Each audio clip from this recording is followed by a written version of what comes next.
창세기 26장 1절 15절 오늘은 2절 이집트로 내려가지 말고 옵니다. 같이 읽읍시다. 창세기 26장 2절 같이 읽습니다. 주께서 그에게 나타나 이르시되 이집트로 내려가지 말고 내가 내게 말해주는 땅에 가라. 내가 내게 말해주는 땅에 가라. 여기 그랄 땅이었죠. 기도합시다. 위대하시 거룩하신 주 하나님 아버지 감사합니다. 하나님께 은혜 베푸시고 복 주셔서 저희가 매주 주의 첫날 함께 모여서 참으로 하나님의 말씀을 듣고 함께 성도를 교제하고 기도하는 시간을 갖습니다. 또 찬양합니다. 하나님께서 이 시간 저희를 받아주시고 또 주께서 위로부터 주의 명철과 또 계시형을 충만히 허락해 주시고 주의 신선한 기름으로 저희를 기름 부어주셔서 저희를 충만케 해 주실 간구합니다. 하나님 아버지 오늘 시간보다도 이 시간을 복되게 하셔서 저희가 이 시간을 사모하고 또 아버지는 즐거이 나와서 함께 모여서 주님께서 하라고 하신 일들을 저희가 감당할 수 있도록 도와주시길 원합니다. 전나신 주 하나님께서 참으로 이집트로 내려가지 말고 하신 오늘 이삭에게 주신 말씀을 저희 마음에 받기를 원하오니 주님께서 이 말씀을 영적 교훈으로 훈계로 또 마음속 깊이 허락해 주실 간구합니다. 감사드리며 주의 순교도합니다. 아멘. 예. 본문은 순례자 이삭의 행적을 적나라하게 기록하고 있습니다. 아브라함은 갈대아우르에서 하란을 거쳐 가나안 땅에 온 순례자의 모습이라면 이삭은 처음부터 가나안 땅에서 태어나서 가나안 땅에 살지만 여전히 이방인들의 땅에서 순례자로서 살아가는 성도의 모형입니다. 이 세상은 우리의 고향도 아닙니다. 이삭은 가나안에서 태어나서 그곳에서 평생을 살았지만 원주민이 아닌 타국인이었고 나그네였습니다. 우리 역시 그렇습니다. 자, 본문을 보겠습니다. 1절 아브라함의 시대에 있었던 첫 번째 기근 말고 다른 기근이 그 땅에 들었으므로 이삭이 그랄로 가서 블레셋 사람들의 왕 아비멜렉에게 이르니. 창세기는 총 12번의 기근이 기록되어 있습니다. 기근은 사람을 이주하게 합니다. 기근은 사람을 이주하게 한다. 오늘날도 마찬가지입니다. 어떤 지역에 경제가 붕괴되면 그 지역 주민들은 직업을 찾아 다른 도시로 이주해버리거나 그 도시는 완전히 황폐하게 됩니다. 사람이 살려는 황폐한 도시가 되고 맙니다. 미국도 그런 도시 많죠. 자동차 산업으로 막 번성했던 도시가 자동차 산업이 붕괴되니까 거의 완전히 유령도시 되어버리는 거죠.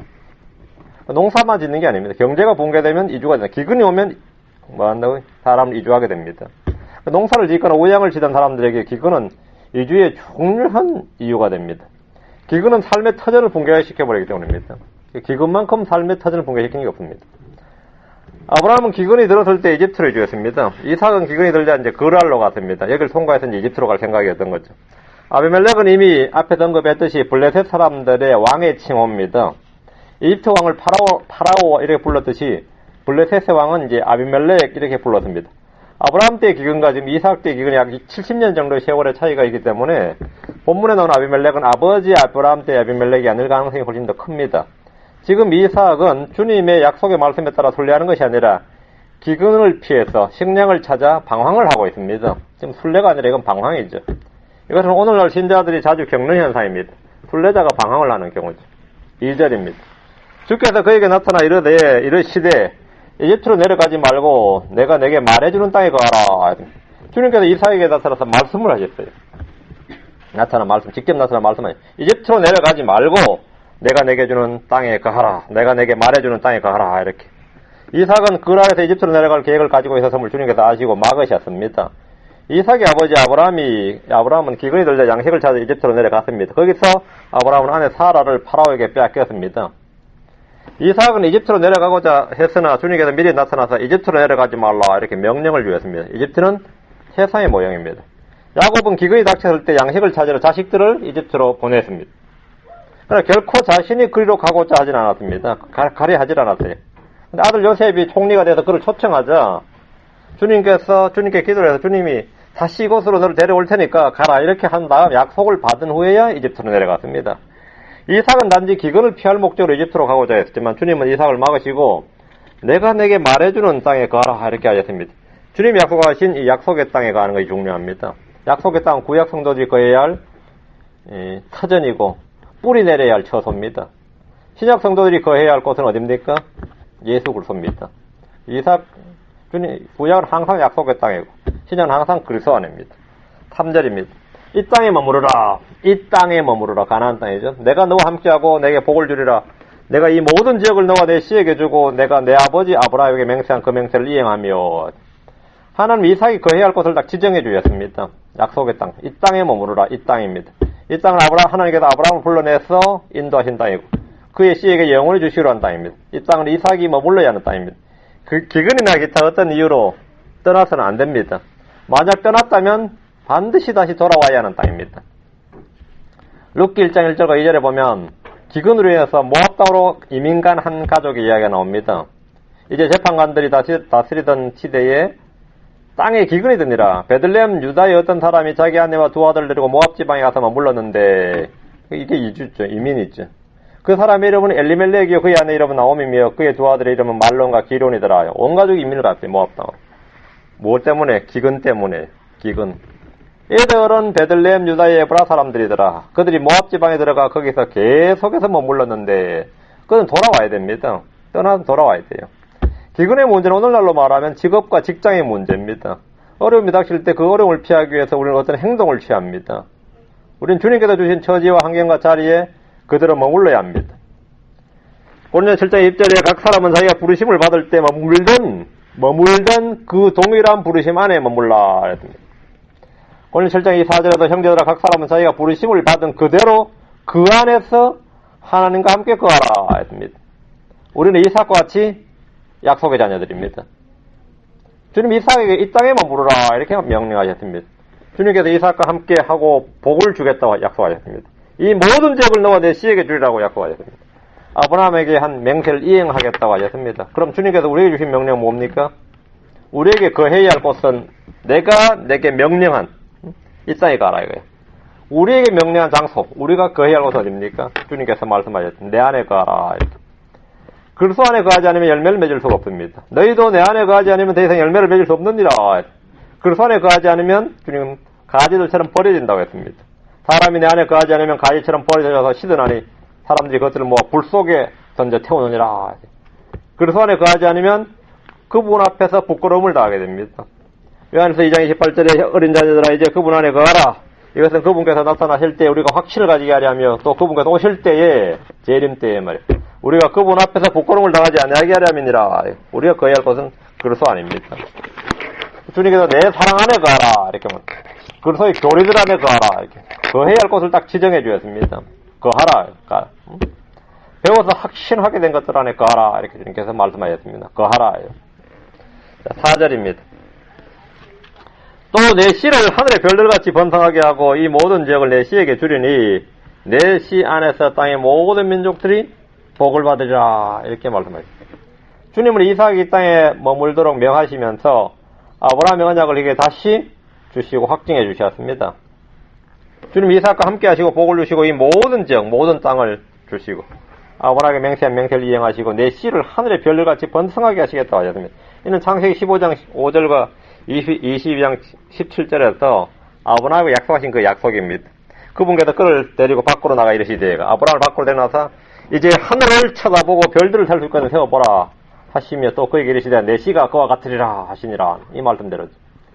이 모든 지역을 내 씨에게 주리니라는 약속은 약속의 씨인 예수 그리스도에 대한 말씀입니다. 내 씨에게 주리래. 내 씨에게. 중동의 많은 민족들이 이 땅을 탐내고 소유하고 싶어 했고 유럽의 많은 나라들이 그랬고 로마 캐톨릭이 집요하게 이 땅을 차지하려고 했고 지금도 수많은 나라들이 이 땅에 대해서 분쟁을 하고 있지만 하나님께서는 이미 아브라함과 이삭을 통해서 이 모든 지역을 내 씨에게 주리라 이렇게 맹세로 확증을 하셨습니다. 이 땅은 무슬림이나 캐톨릭이나 교회에 주신 것이 아닙니다. 아브라함의 씨, 이삭의 씨인 예수 그리스도의 것입니다. 내 씨 안에서 땅의 모든 민족들이 복을 받으리라. 요 구절에 이제 어떤 민족들, 가족들, 또 족속들 이렇게 모든 민족들이, 모든 가족들이, 모든 족속들이 이렇게 나옵니다. 내 씨 안에 땅의 모든 민족들, 모든 가족들, 모든 족속들이 복을 받으리라. 내 씨 안에서 유대인들 안에서가 아니고 내 씨 안에서 예수 그리스도 안에서 모든 민족이 복을 받습니다. 오늘 많은 이제 유대인들, 유대인 우월주의자들이 모든 이방인들 유대인들 안에서 복을 받는다고 그래요. 유대인들 안에서 복을 받는 게 아니라 내 씨 안에서 복을 받으리라. 내 씨. 그 내 씨는 누굽니까? 예수님이죠. 내 씨 안에서 복을 받으리라. 주님께서 내 씨 안에서 이렇게 말씀하시므로 땅의 모든 민족들, 가족들, 족속들이 예수 그리스도를 통해서 예수 그리스도 안에서 복을 받을 것이라고 하셨는데 복음을 믿음으로 모든 사람, 지상의 모든 사람들은 아브라함의 복을 받을 수 있습니다. 그렇지는 모두 이삭같이 약속의 아이들입니다. 갈라디아 4장 28절에 형제들아 이제 우리는 이삭과 같이 약속의 아이들이니라 이렇게 말씀했습니다. 이삭과 같이 약속. 이제 우리는 이삭과 같이 약속의 아이들이니라. 5절입니다. 이는 아브라함이 내 음성에 순종하고 내가 명한 것과 내 명령과 내 법궤와 내 법률을 지켰기 때문이니라 하시니라. 하나님 아브라함의 잘못과 불순종과 불신과 불법에 등에서는 한마디도 언급하지 않으셨습니다. 아브라함은 분명히 불신도 있고 불순종도 있고 잘못도 했습니다. 그렇죠? 주님께서는 거기에 대한 언급이 단 하나도 없고 내 음성에 순종하고 내가 명한 것과 내 명령과 내 법궤와 내 법률을 지켰기 때문이니라 이렇게 아브라함의 의만 말씀해 주셨습니다. 이것이 믿음의 의입니다. 하나님 우리의 불법을 모두 지우시고 죄를 제거하시며 다시는 기억하지 않으시는 분입니다. 하나님은 아브라함이 주의 음성에 순종하였고 주의 명령과 법궤와 법률을 지켰다고 말씀하십니다. 아브라함은 하나님의 음성에 순종하여 본토 친척 아비집을 떠났습니다. 그게 하나님의 음성에 순종한 겁니다. 가장 큰 거죠. 아브라함은 주의 명령에 순종하여 제단을 쌓고 언약을 맺었습니다. 무엇보다 주의 음성에 순종하고 명령에 복종한 예는 자신의 사랑하는 독자 이삭을 제단에 드린 겁니다. 아브라함은 주의 법궤와 법률을 지켰는데 이것은 할례 언약 법규를 행하고 지킨 것입니다. 온 가족들 전부 다 할례를 행하죠. 듣자마자 아브라함이 지킨 명령과 법규와 법률은 그 안식일이나 음식줄이나 제사법을 말한 것이 아닙니다. 어림도 없는 소리입니다. 은혜 아래서 주어진 법은 자유의 법입니다. 크리스천들은 모두 주님의 음성에 순종하고 주님이 명하신 것과 명령과 법규와 법률을 지켜야 됩니다. 이는 유대인들의 절기나 음식줄이나 제사법을 지키란 말이 아닙니다. 예수 그리스도께서 명령한 명령들을 지키라는 겁니다. 우리는 신약 성경에 지켜야 할 수많은 명령과 법규들을 가지고 있습니다. 그걸 지켜야 합니다. 6절입니다. 이삭이 그랄에 가였더라. 이삭은 주의 말씀을 듣고 이주 계획을 접어서 그분의 명령에 순종을 했습니다. 가뭄이란 이 현실적인 어려움에도 불구하고 이삭은 주님의 명령에 따라 그랄에 거했습니다. 주의 명령과 약속을 받아들인 것입니다. 환경과 현실을 이기는 것이 믿음입니다. 이삭은 주의 음성 약속의 말씀을 믿고 순종을 했습니다. 이삭이 그랄에 가였더라는 말씀은 그의 믿음과 순종을 압축적으로 표현해주는 말씀입니다. 7절입니다. 그곳 사람들이 그의 아내에 관하여 그에게 물으며 그가 말하기를 그녀는 내 누이라 하였으니 이는 그녀는 내 아내라 하기를 두려워하였기 때문이더라. 진실을 말하는 것이 두렵다. 사실을 말하는 것이 두려운 겁니다. 그가 이르기를 리브가는 복이 아름다움으로 그곳 사람들이 그녀로 인해 나를 죽일까 염려하노라 하였더라. 자, 하나님의 약속도 믿고 말씀도 믿는 이 이삭이 한 가지를 잘 못 믿죠. 주님이 나를 보호하신다. 이거 사실을 못 믿습니다. 분명 주님은 내가 너와 함께하고 이렇게 말씀하셨고 내 씨 얘기를 다 하셨음에도 불구하고 뭔가 문제가 있지. 주의 말씀을 듣고 믿음으로 순종해서 그랄에 거했지만 그랄에서의 삶이 평탄하고 아무 문제가 없었던 복된 삶은 아니었습니다. 항상 불안하고 위험에 노출된 삶이었다 이거죠. 그런 사람들이 이삭에게 그의 아내에 관해서 관심을 보이고 그녀에 관해 물었기 때문입니다. 누구든지 그냥 척 보면 알죠. 그들은 부부다 이거죠. 척 보면 그들은 부부고 리브가 아내로 생각해야 되는데 리브가 누구인지 묻는 것은 불순한 의도와 목적으로밖에 보이지 않는 겁니다. 이삭은 황당한 거죠. 그냥 아는 것이지 이걸 자꾸 물어요. 보면 부부지 뭐겠어요. 그런데 리브가 누구냐 그러면 뭐 이삭 입장에서 어때요? 이거는 상당히 황당한 말이죠. 겁을 먹은 거죠. 겁을 먹는 거죠. 뻔한 걸 자꾸 누구냐 하니까 그런 사람들이 리브가에 대해서 묻자 이삭은 그녀는 내 누이라 이렇게 거짓말을 했습니다. 사라는 아브라함의 누이로서 아내였기 때문에 그래서 전혀 거짓말은 아니죠. 절반의 거짓말이었는데 이삭은 완전히 거짓말이었습니다. 그 오촌이었단 말이에요. 이삭은. 아브라함은 사라에게 미리 자기 누이라 해달라고 동의를 구해서 사라가 동의를 했죠. I pray thee 하니까 오케이. 그래서 합의를 해서 사라가 오케이 했는데 이삭은 자기 아내에게 동의를 구하지도 않고 리브가 팔짝 뛰는 어르시죠. 안 그래요? 이삭은 사람들 앞에서 사람들을 두려워해서 자기 아내를 누이라고 해버린 겁니다. 일방적으로 누이라고 해버린 거예요. 이삭은 하나님을 믿었지만 하나님 안 믿는 사람이 아니라 하나님을 믿었어요. 믿었지만 여전히 사람들을 두려워했습니다. 성경 뭐랍니까? 잠언 29장 25절에 사람을 두려워하면 올무에 걸리려니와 누구든지 주를 신뢰한 자는 안전하리라 했습니다. 이삭은 사람을 두려워함으로 올무에 걸렸습니다. 사울은 사람들을 두려워해서 올무에 걸렸습니다. 다윗 역시 그렇습니다.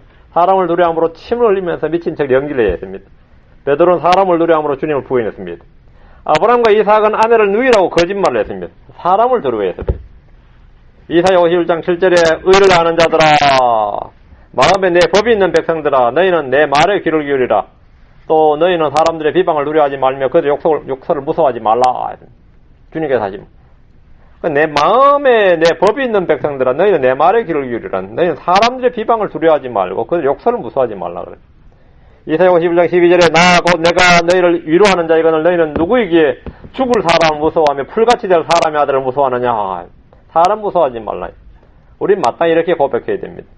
시편 56편 11절에 내가 하나님을 신뢰하여 선즉 사람이 내게 할 수 있는 것을 내가 무서워하지 아니하리로다. 사람을 두려워하지 말라. 크리스천에게 준 주님의 말씀입니다. 모든 믿음의 사람들에게 준 말씀. 사람을 두려워하지 말라. 이삭은 주님의 말씀을 듣고 그 약속을 믿었지만 지금 현재 이 땅에서 자신을 보호해 주실 것이라는 믿음은 부족했습니다. 이것은 오늘 대부분의 신자들이 이 땅에서 겪는 삶입니다. 영생을 믿고 부활을 믿고 재림을 믿고 다 교리적을 믿는데 막상 이 땅에서 삶의 문제 앞에서는 무기력합니다. 주님께서 내게 오늘 먹을 것을 주실 것인가 이런 부분에 대해서는 좀 별개의 문제, 믿음이 또 다른 영역이 되어버린다는 거죠. 교리적을 믿는데 내가 지금 현재 겪는 일들에 대해서 안정과 이 평안과 이 실제적인 삶의 문제는 상당히 또 다른 영역으로 속해버린다. 이삭이 그랬습니다. 오늘날 대부분 크리스천이 다 그렇습니다. 8절입니다. 이삭이 거기 오래 거하였는데 블레셋 사람들의 왕 아비멜렉이 창밖으로 내다보다가 보매 보라 이삭이 자기 아내 리브가와 즐겁게 놀므로 즐겁게 논다는 말이 스포팅이죠. 스포팅. 이삭은 블레셋 사람들의 땅 그 아래 오래 거했습니다. 그러는 중에 아비멜렉이 창밖으로 내려다보다가 이삭과 리브가가 노는 걸 봤대요. 즐겁게 노는 장면을 봤습니다. 이삭은 아마 왕궁안이나 근처에 거하고 있었던 것으로 보입니다. 즐겁게 놀므로는 누가 봐도 이들이 부부관계임을 한눈에 알아볼 수 있는 그런 행위들을 하면서 놀았다는 걸 말합니다. 본문에 사용된 이 스포츠는 요즘 주로 희롱하다 이런 뜻을 쓰이고 또 운동한다 할 때 스포츠라고 하죠. 운동이란 말이 유희란 뜻에서 나온 겁니다. 스포츠가 유희입니다. 유희에서 스포츠. 이삭의 행위는 그의 말이 거짓임을 드러내 보여줬습니다. 나의 누이라 했던 말이 거짓임을 드러내고 그게 뭘로? 행위로 보여준 거죠. 우리의 행위는 우리가 무의식적으로 하는 행위든 의식으로 하는 우리의 행위는 때로 우리의 말을 입증해 보입니다. 자신이 거짓말하면 행위 자체도 다른 데서 거짓되게 해야 됩니다. 그렇죠? 행위가 우리의 말을 입증하기 때문입니다. 우리의 행위는 우리의 믿음을 입증해 줍니다. 이삭의 거짓말은 자신의 행위로 드러났습니다.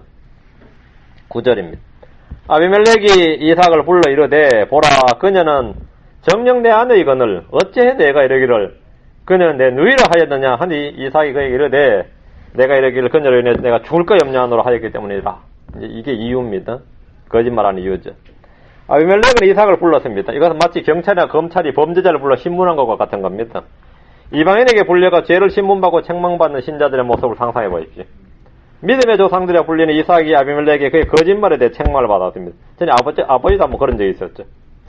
어째 내가 이러기를 그녀는 내 누이라 하였느냐 이렇게 너는 왜 거짓말을 했느냐 꾸짖음과 책망입니다. 추궁이죠. 오늘은 많은 크리스천들이 거짓말과 위선과 가식 등으로 불신자들의 책망을 받고 간증을 잃어버립니다.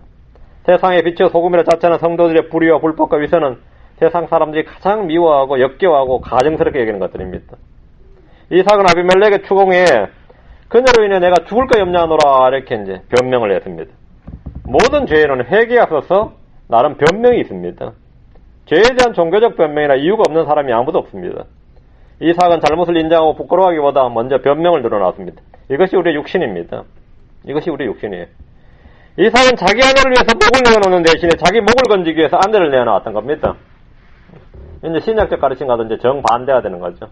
그 아내를 위해 자기 목을 내놔야 되는데 자기 목을 위해서 아내를 가까이 내놔버린 겁니다.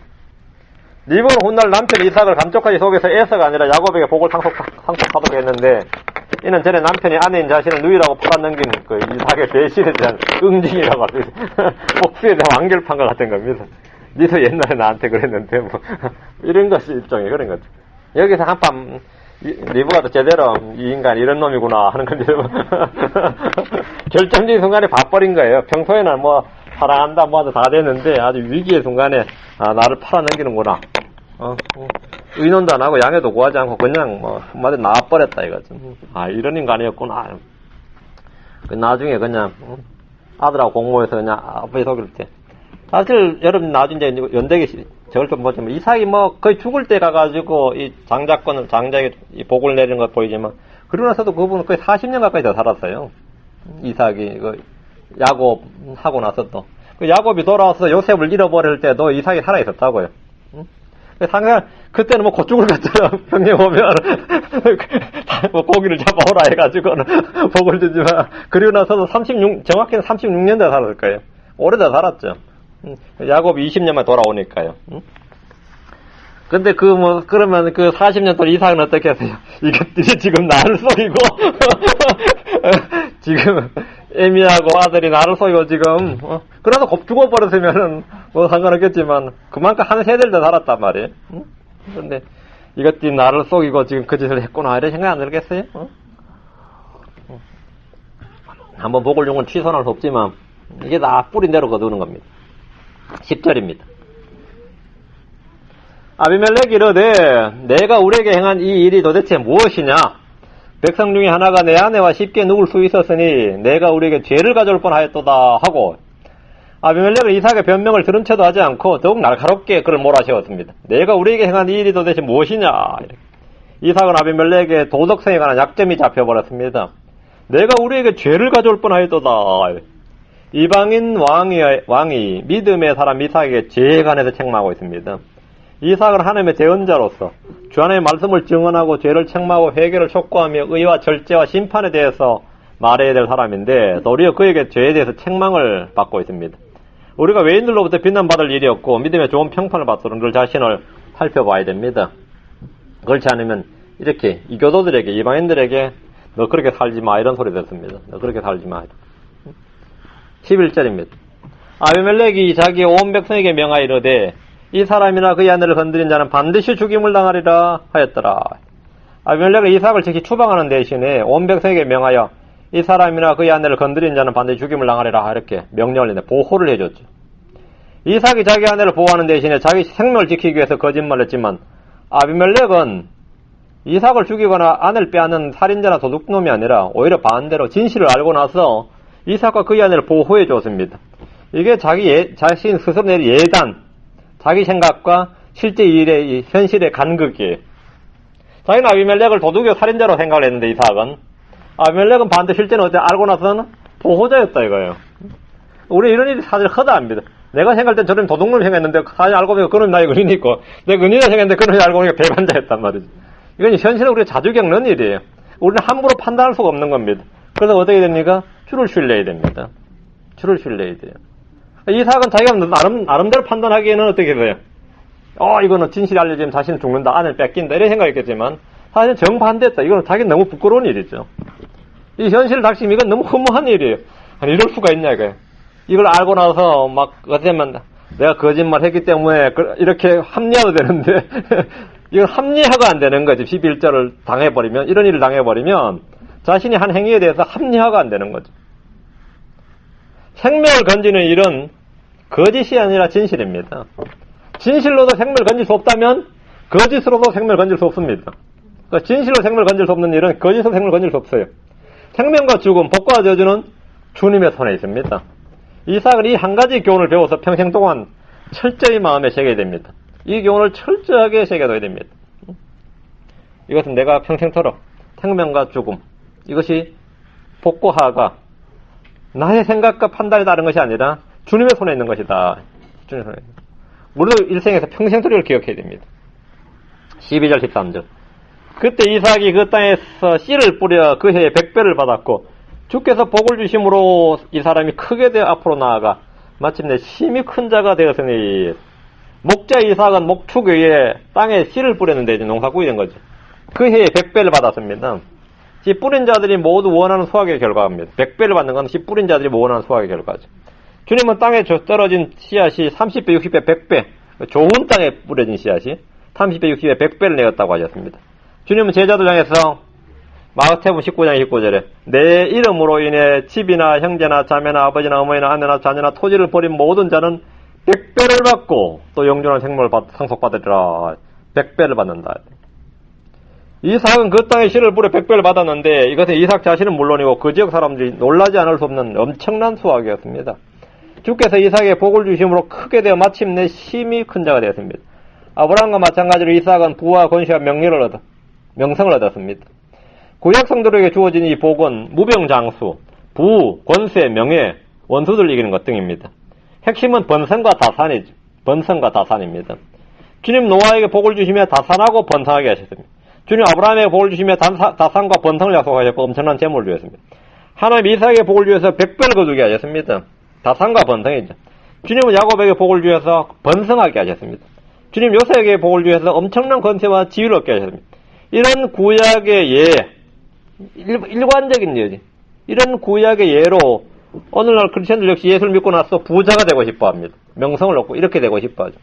신약의 복은 구약과 달리 글 속에서 하늘에 있는 모든 영적인 복입니다. 땅이 아닌 하늘이고 육신이 아닌 영이고 몸이 아닌 마음에 관한 것입니다.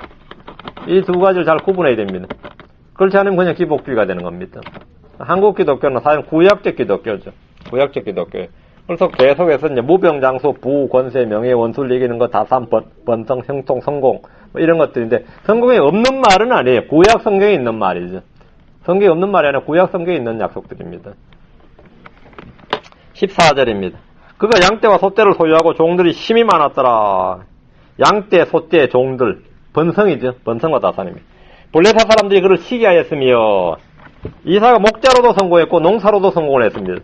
양떼와 소떼를 소유하고 종들이 힘이 많았다는 것은 이삭이 얼마나 강성했는지를 보여줍니다. 블레셋 사람들이 이삭을 시기했습니다.